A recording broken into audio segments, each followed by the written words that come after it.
আজকে চলে যাচ্ছি শনির আখড়ায়। ঘরের জন্য বাজার করব, তার সাথে মশার ব্যাট কিনবো। মূলত মশার ব্যাটের জন্যই বের হচ্ছি। বাসায় এত মশা, যখনই শীতকাল আসে তখনই মশা বেড়ে যায়। আর আগের বার একটা ব্যাট কিনেছিলাম, এত বেশি মশা ছিল আগের বার, তখন আজহারুল জিদ করে ব্যাটটা ভেঙে ফেলে। আর এইবারে জানালাতে আমরা নেট লাগিয়েছি, তার জন্য খুব বেশি মশা না, তবে এখন অতিরিক্ত বেড়ে গিয়েছে, তার জন্য চলে যাচ্ছি মশার ব্যাট কেনার জন্য। রাতের বেলা আমি আজহারুলের জন্য সয়া সাং বানিয়েছি। তো খাওয়া দাওয়া শেষ করে এখানে আমি রেডি হয়ে যাচ্ছি। সত্যি বলতে আমি হিজাবও করতে পারতেছিলাম না, মশা আমাকে এত ডিস্টার্ব করতেছে। এদিকে হিজাব করতে গিয়ে আমি পিন খুঁজে পাচ্ছিলাম না, পরে মনে এসেছে আর পিন নিয়ে নিয়েছি। এরপর এই তো সুন্দর করে রেডি হয়ে গিয়েছি। আমি তো ভিডিও করতে করতে বের হয়ে গিয়েছি আর আজহারুলকে বলতেছি দরজা লক করার জন্য। তো যাই হোক, এরপরে তো আমরা রিক্সা নিয়ে নিয়েছি আর রিক্সায় উঠেও গিয়েছি। শনির আখড়ায় আসতে তো অনেক লেট হয়ে যায়, কারণ সব সময় অনেক বেশি জ্যাম থাকে। তবে সেদিন খুব বেশি জ্যাম ছিল না, তার জন্য আমরা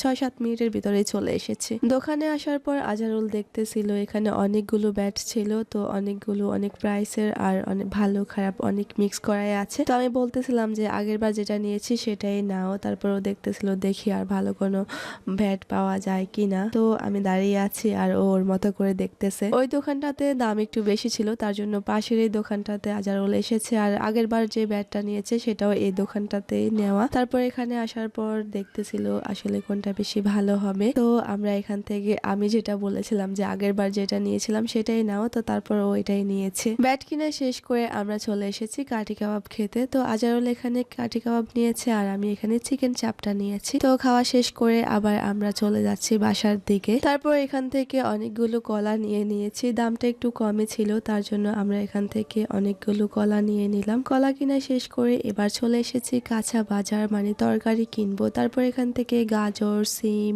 ফুলকপি অনেক কিছুই নিয়েছি, কেনাকাটা করেছি, মানে সবজি কিনেছি বাসার জন্য। তো আজকে এই পর্যন্তই। সবাই ভালো থাকবেন, নিজের খেয়াল রাখবেন, আমার পেজটি অবশ্যই ফলো করবেন। আল্লাহ হাফেজ, আসসালামু আলাইকুম।